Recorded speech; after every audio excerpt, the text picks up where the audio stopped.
بسم الله الرحمن الرحيم. الحمد لله رب العالمين حمد الشاكرين، الصلاة والسلام على سيد الأنبياء والمرسلين سيدنا ونبينا وشفيعنا ومولانا محمد وعلى آله وأصحابه الطيبين الطاهرين. قدرمنو اوریدونکو د ژوند د لارې د خپرونې مینوالو، السلام علیکم ورحمة الله وبرکاته. ستاسو روغتیا او خوشحالي د پاک رب نه غواړم، په دې هیله چې د صحت او عافیت جامې پر تن ولرئ او خوشحالي مو په برخه وي. دا دی زه محمد یاسین فهیم د ژوند د لارې د خپرونې په وړاندې کولو کې ستاسو په خدمت کې یم. زموږ د نن ورځې د خپرونې موضوع بیا هم زموږ مسلماني باید څرنګه وي.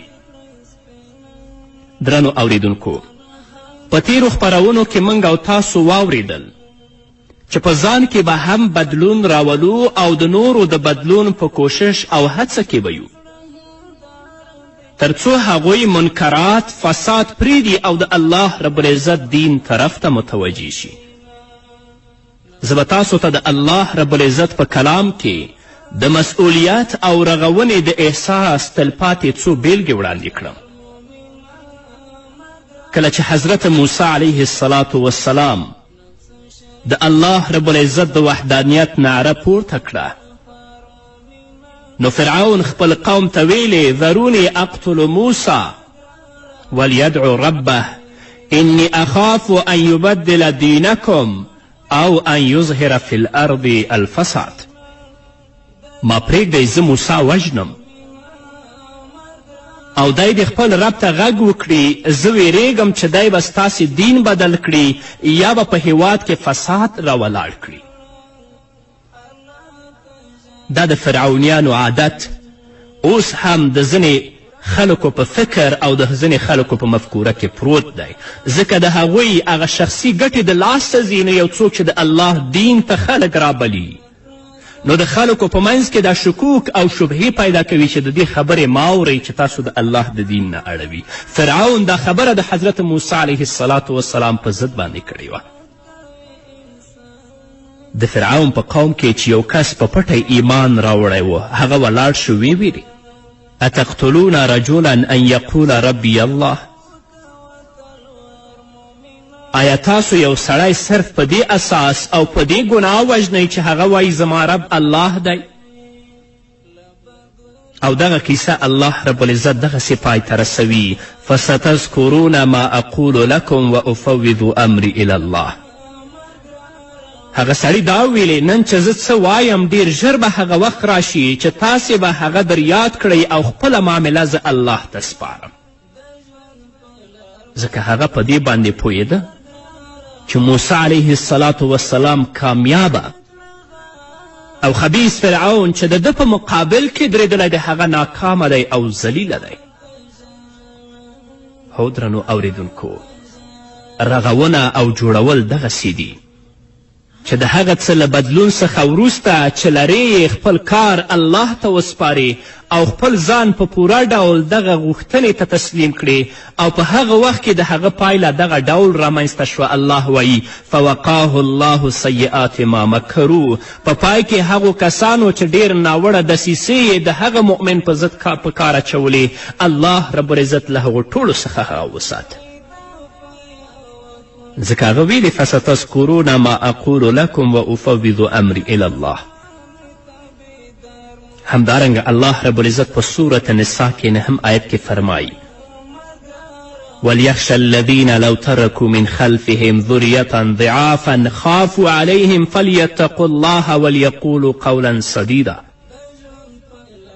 خلکو ته د دې خبرې په نظر کې نیولو سره ویره ورکول پکار دي که هغوی په خپله له ځانه وروسته بېوسه اولادونه پرېږدي، نو د مرګ په وخت کې به د خپلو اولادونو لپاره څنګه ځورېدلی و. نو باید چې هغوی له خدایه وویریږي او رښتیا وینا وکړي. آیا له ځان څخه وروسته نور دغه ډول د خپلو بچیانو په اړه ویره لرئ؟ حال دا چې الله رب العزت ژوندی او قائم دی، نو د هغه نه ولې نه ویریږئ؟ هغه مؤمن ته وګوره چې د سورت یاسین په صورت کې د هغه کیسه الله رب العزت موږ ته بیانه کړي. الله جل وعلا شانه د یو ښار د خلکو د لارښوونې لپاره 2 پیغمبران واستول. هغوی د هغو دواړو لیږل شوو پیغمبرانو په وړاندې تسلیم نشول او لویي یې وکړه، تکبر یې وکړه. نو الله جل وعلا شانه خپل 3یم پیغمبر د هغوی لورې ته واستوه، لکه چې الله فرمایي اذ ارسلنا الیهم 2 فکذبوهما فعززنا بثالث فقالوا انا الیکم مرسلون. کله چې موږ هغو ته 2 رسولان ولیږل او هغوی دواړه دروغجن وګڼل، بیا مو 3یم د مرستې لپاره ولیږه او هغوی ټولو وویل موږ تاسې ته د رسولانو په توګه لیږل شوي یو. او د 3یم پیغمبر د زورولې په مهال کې یو سړی د هغه دفاع ته راپورته شه، لکه چې الله فرمایي وجاء من اقصى المدینة رجل یسعى قال یا قوم اتبعوا المرسلین. په دې ترڅ کې د ښار له لرې ګوښې څخه یو سړی په منډه راغی او ویل ای زما قومه د رسولانو پیروي وکړئ. له دې آیت څخه دا پایله اخلو چې په نیغه لار او د الله دین ته لارښوونه کول یوازې د پیغمبرانو دنده نه ده، بلکې زموږ ټولو مسلمانانو مسئولیت دی. هغه سړي خپل قوم ته همدې لړ کې وویل اتبعوا من لا یسألکم اجرا وهم مهتدون وما لي لا أعبد الذي فطرني وإليه ترجعون أأتخذ من دونه آلهة إن يردني الرحمن بضر لا تغني عني شفاعتهم شيئا ولا ينقذون. هغه ویل د هغو خلکو پیروي وکړئ چې له تاسې نه څه اجر نه غواړي او پر سمه لار دی، او زه نو ولې د هغه ذات بندګي ونه کړم چې هغه زه پیدا کړی یم او د هغه لورې ته ستاسې ټولو ورګرځېدل دي. آیا زه له هغه نه پرته نور معبودان ونیسم؟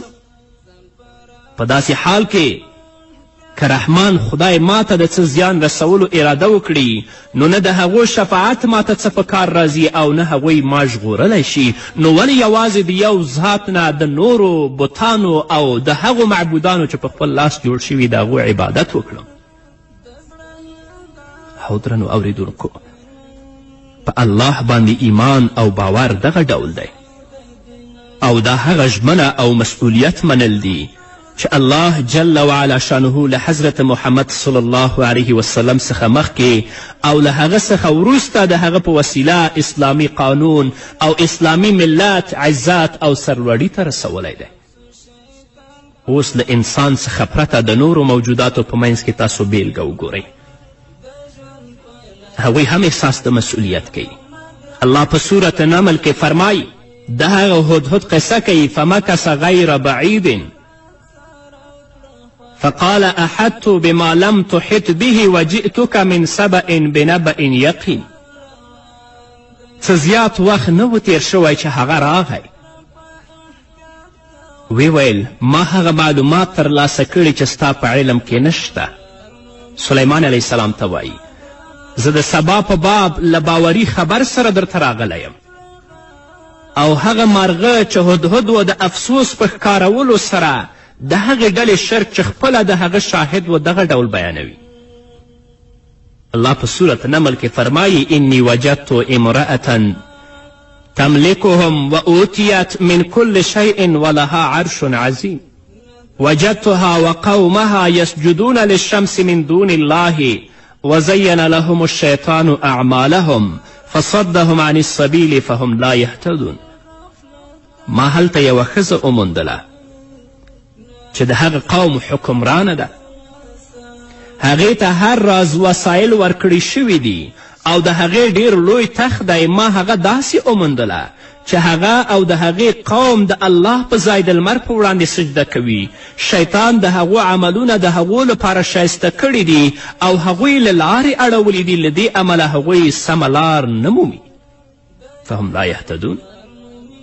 د الله رب العزت د دین لپاره د دغه مرغه تعصب او غیرت ته وګوره چې څرنګه شرک ستر جرم ګڼلی دی او د هغې لمر پرستې ډلې په وړاندې دعوی اقامه کوي او د الله پیغمبر حضرت سلیمان علیه السلام ته د هغو په خبر راوړلو سره د لارښوونې او ایمان په لورې د هغو د راګرځولو باعث ګرځي. بیا هم الله رب العزت په سورت نمل کې فرمایي هغه خدای ته سجده نه کوي چې د آسمانونو او ځمکې پټ شیان برسیره کوي او هغه په ټولو هغو شیانو پوهیږي چې تاسې پټوئ او ښکاره کوئ. هو دا دی د الله د دین لپاره غیرت او ننګ. راځئ چې موږ هم له دغه مارغه څخه دغسې غیرت زده کړو. بالآخره د حضرت سلیمان علیه السلام په واسطه باندې بلقیس او د هغې ټول قوم مسلمانیږي، ځکه هغه مرغه احساس د مسئولیت کړی و. نو که ته مسلمان هم احساس د مسئولیت وکړې، ځان نه په واقعي توګه باندې مسلمان جوړ کړې، د خپله اصلاح کې کوشش وکړې، کورنۍ اصلاح کې کوشش وکړې، د ټولنې په اصلاح کې کوشش وکړې، انشاءالله چې ستا په کورنۍ کې او په ټولنه حتی په ټول نړۍ کې به بدلون رامنځته راشي او رغونه به راشي. همدارنګه تاسو د خپلو همډولو په وړاندې ژمن او مسئول میږی ووینئ او د حضرت سلیمان علیه السلام منندویي وګوره. کله چې میږي هغه ته لارښوونه وکړه په دغه آیت کې الله په صورت نمل کې فرمایي حتی اذا اتوا على واد النمل قالت نملة یا ایها النمل ادخلوا مساکنکم لا یحتمنکم سلیمان وجنوده وهم لا یشعرون. یو ځلې له هغو سره سفر کوو تر دې چې کله دوی ټول د میږیانو ناوې ته ورسېدل. نو یو میږي وویل ای میږیانو په خپلو غارونو کې ننوځئ، هسې نه داسې وشي چې سلیمان او د هغه لښکرې تاسو چیت کړي او هغوی به خبر هم نه وي. فتبسم ضاحکا من قولها وقال رب أوذعني أن أشكر نعمتك التي أنعمت علي وعلى والدي وأن أعمل صالحا ترضاه وادخلني برحمتك في عبادك الصالحين. سلیمان د هغه په خبره مسکی شو او ویل ای زما ربه ماته الهام وکړه چې زه ستا د هغې لورینې شکرګزار اوسم چې تا پر ما او زما پر مور و پلار باندې کړې ده او داسې نیک عمل وکړم چې ستا خوښ شي او په خپل رحمت سره ما په خپلو صالحو بندګانو کې داخل کړه. آیا تاسو په دې ځای کې ژمنه او مسئولیت ګورئ؟ هو، میږی غواړي چې د خپلو همډولو میږیانو لارښوونه او رهبري په غاړه واخلي. هغه د خپلو همډولو لپاره اندېښمن دی او په یوازیتوب سره سوري ته نه ننوځي څو ځان وژغوري، بلکې د خپلو همډولو د ژغورنې هڅه کوي. کله چې سلیمان علیه السلام د هغه خبره اوري، دغه ډول دعا کوي د الله زیات شکر دی چې د دغو نعمتونو په راکولو سره پر ما احسان وکړه. په دې پوه شئ چې زموږ د ټولنې ژوند له دغې ژمنې او مسئولیت سره تړاو لري. فکر وکړئ که چیرې دغه د مسئولیت احساس زموږ په منځ کې په پوره ډول رسوخ وکړي، زموږ د امت زیاتې ستونزې او مصیبتونه به لرې شي، خو تر اوسه پورې رسوخ نه دی کړی. ځانځاني پرېږدئ. راځئ د خپل کورنۍ د اصلاح، د ټولنې د اصلاح، حتی د نړۍ د اصلاح کې هڅاند اوسئ تر څو چې الله رب العزت سرفرازي د دواړو دارایانو در نصیب کړي. په همدې هیله درنو اوریدونکو نور به م واورو، خو د یوې دمې نه وروسته.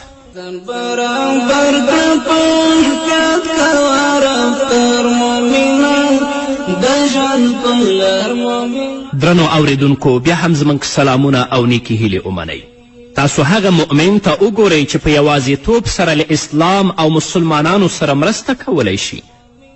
تاسو ته زه د حضرت حباب بن منذر رضی الله تعالی عنه واقعه بیانوم. کله چې پیغمبر علیه السلام د بدر د غذا د نقشې ویستلو په حال کې و، نو پیغمبر علیه السلام وفرمیل موږ دغه ځای کې دریږو او په دغه ځای کې جنګیږو. حضرت حباب رضی الله تعالی عنه نبی کریم صلی الله علیه وسلم ته وفرمیل ای د الله رسوله، آیا ستا دغه پلان د الله لخوا نازله شوې وحیه ده یا ستا جنګي نقشه او ځاني نظر دی؟ ای زما خدایه، د کم مسئولیت احساس چې په دغې پوښتنه کې پروت دی، وګورئ مهرباني او آرامتیا یې له ذکاوت او هوښیاري سره په خپله پوښتنه کې ګډه کړې ده، څو د رسول اکرم صلی الله علیه وسلم خبره په غیر مستقیم ډول تر نیوکې لاندې ونیسي. کله چې دا پوښتنه کوي نو محمد رسول الله صلی الله علیه وسلم ورته فرمایي نه الهي وحی نه ده، دا زما په خپله ځاني نظر دی. حباب بن منذر رضی الله تعالی عنه وویل ای د الله رسوله که ستا پلان آسمانی وحی نه ده نو غوره دا ده چې خلکو ته امر وکړي څو وخوځېږي او د اوبو نږدې چینې تر څنګ د مشرکانو په وړاندې ځای ونیسي. وروسته به زموږ تر شا څاګانې بندې کړو او د هغې وروستۍ چینې تر څنګ به د خپلو جنګیالیو د ګټې لپاره یو ډنډ جوړ کړو او بیا به له مشرکانو سره وجنګیږو. هغه مهال موږ اوبه څکلی شو او هغوی کولی نشي ځکه د اوبو ډنډ به د اسلام لښکر تر شا پروت وي. کومه آخري چینه چې ده هلته به موږ او تاسې لاړ شو. نورې اوبه او چینې او څاګانې به خپل تر شا پرېږدو. هغې نه به موږ اوبه څکلی شو، مشرکین به نشي او کومې وروستۍ څاګانې چې دي په هغو باندې به هم اسلامي لښکر پروت وي.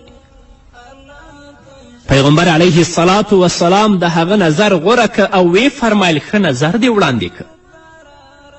وګورئ چې څومره په ادب، حکمت، له تیري او غلطي څخه لرې د هغه چا نظر چې تر ټولو لوړ مقام لري تر نیوکې لاندې نیسي. هو د حقیقي مسئولیت او ژمنتیا احساس دغسې دی. خو که موږ د یو چا خبره او د یو چا نظر تر نیوکې لاندې نیسو په ټوله دنیا کې بیابي جوړو او فتنه اچوو.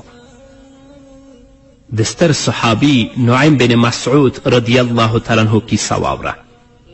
هغه د احزاب په جګړه کې مسلمان شو او خپل اسلام راوړلی پیغمبر علیه الصلاة والسلام ته اعلان کړل. پیغمبر علیه الصلاة والسلام هغه ته وفرمیل ای نعیمه ته زموږ د مسلمانانو سړی له دغو دسیسو او چلونو څخه زموږ په خلاصون کې هڅه وکړه. هغه لاړه د یهودیانو او کافرانو ترمنځ یې داسې ګډوډي رامنځته کړه چې مسلمانان په پایله کې بري ته ورسېدل. دغه بری اسلامي ټولنې ته د یو کس د مسئولیت او ژمنې د احساس پایله وه. ګورئ چې یو کس هم که وغواړي کولی شي د ټولنې په ازادي او نیکمرغي کې اغیزمن رول ولري، نو ولې موږ او تاسو منتظره یاستو؟ په الله باندې پوره باور ولرئ، په الله رب العزت باندې پوره یقین ولرئ. کار شروع کړئ، الله رب العزت به تاسو ته کامیابي در په برخه کوي. موږ او تاسو الله رب العزت ډیر ډیر یادوو. په هره شپه او هره ورځ کې هغه 5 ځله په لمانځه کې یادوو. مګر آیا دغه الله بلل یقین او ایمان سره یو ځای دی؟ آیا موږ په باور او ډاډ سره هغه یادوو؟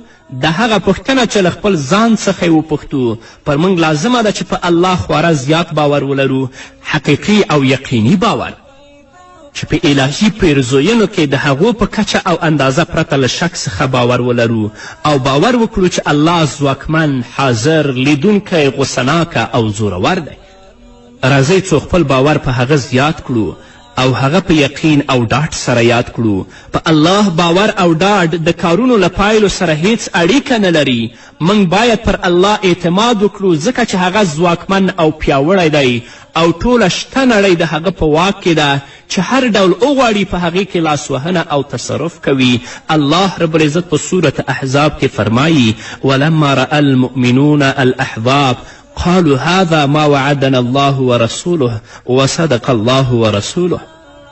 او د رښتینو مؤمنانو حال په هغه وخت کې دا و چې کله هغوی یرغلګر ولیدل نو ویې ویل چې دا هماغه څه دي چې الله او د هغه رسول له موږ سره د هغه وعده کړې وه. د الله او د هغه رسول خبره بیخي رښتیا ده. په ټولیز ډول د انسان ژوند له بدلونونو او د ژوند له حالاتو سره تړاو لري. مګر هر څومره چې ستونزې او کړاوونه زیاتیږي د هستی پر پیدا کوونکي باندې د مؤمن انسان باور او ډاډ ډیرښت مومي او وایي لبیک و سعدیک، ای الله امر ته دې غوږ یم او په خدمت کې یم. هره نیکي ستا له خوا څخه ده مګر بدي او ناوړه کارونه زموږ د کړنو پایله ده. آیا تر اوسه هم زموږ اعتماد او باور د کارونو له پایلو سره تړاو لري؟ آیا په الله به زموږ د اعتماد د پایلو بدلون کم بدلون رامنځته کړي؟ نو درنو اوریدونکو په الله باندې زموږ اعتماد متزلزل دی او باید له دغه شک او شبهې څخه خلاصون پیدا کړو څو زموږ په اسلامي امت کې شته درز له منځه یوسو. پر موږ لازمه ده چې د خپل ژوند په هر اړخ کې د باور او رضایت تخم وکرو څو وکړی شو په خپلو ستونزو لاسبري شو ځان اصلاح کړو په ځان کې بدلون راولو، کورنۍ اصلاح کړو په کورنۍ کې بدلون راولو، ټولنه اصلاح کړو په ټولنه کې بدلون راولو، حتی نړۍ ته لاس پورته کړو هغوی کې اصلاح راولو او هغوی بدل کړو. دا هغه وخت کولی شو چې خپلې مسلماني ته متوجه شو او د ځان نه واقعي مسلمانان جوړ کړو او هغه بیلګې چې الله رب العزت په خپل کلام کې ذکر کړي دي هغه موږ او تاسو تعقیب کړو او په ځان کې عملي کړو. په همدې هیله درنو اوریدونکو دا وه زموږ د نن ورځې خپرونه چې ستاسو درانه حضور ته وړاندې شوه. تر بلې خپرونې پورې چې زه بیا هم ستاسو درانه حضور ته راځم تاسو ټول په لوی الله سپارم. پاتې ژوند مو نیکمرغه، ښاد، بریالي او کامیاب اوسئ.